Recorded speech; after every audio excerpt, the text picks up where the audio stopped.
So let's take a look at what I've done to get this truck ready to run. First thing I did is I reinforced the body. I'm using Gorilla duct tape this time. Normally I do drywall tape and shoe goo. I decided to try this duct tape because I've heard a lot of good things about it. So far I'm not super impressed with it. It was kind of hard to apply and there's a lot of like little sticky edges, so I'm afraid it's going to collect a lot of sand and debris, but we'll see how it goes. Next thing I did was I vented the tires. You can see I vented each tire in 3 places. Neither the tires nor the wheels are vented on this truck from the factory. I always like to vent the tires rather than the wheels. If you want to learn more about that, I'm going to leave a link to a video in the description where I tell you all about venting tires and how I do mine. Alright, let's talk electronics. So I have the Max 6 ESC in here. I have the Traxxas 2200 kV motor. I 3D printed a fan mount and I have a 40mm servo fan on this motor. Stuck with the stock 13 tooth pinion, and I have a 35 kg servo. Gonna have a review of this 35 kg servo coming up soon, so if you're interested in that, make sure you get subscribed. I'm actually gonna be giving one of these away too, so don't miss that. Quick thoughts on the installation.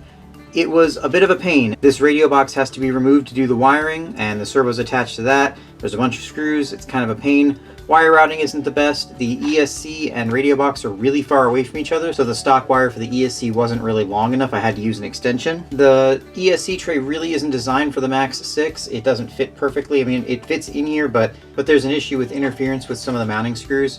Other than that, everything worked fine. It just took a little longer than I was expecting to get the electronics installed. I'm going to be running this SMC 5000 milliamp hour 6S LiPo.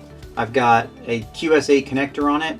I have it on here because I run these on my X-Max and everything else has just been slowly sort of getting transferred over to it. I've got some more thoughts on the installation that I'm going to give you in the full review. That's going to be coming up as well, so make sure you're subscribed so you don't miss that. Let's get this thing outside and see how it handles, see how durable it is. We're going to start out by just doing a couple rips up and down the street, and then we're going to take it out back, do some jumps, and then we're going to do some durability testing on it. See if I can break this thing. Shut up and sit down.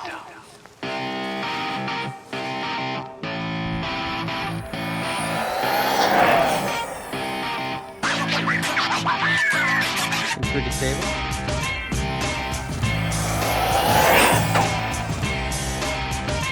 Plenty of power. Not gonna do any speed runs right now, but just seeing what it's like.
Alright, well, as you saw, that didn't quite go according to plan.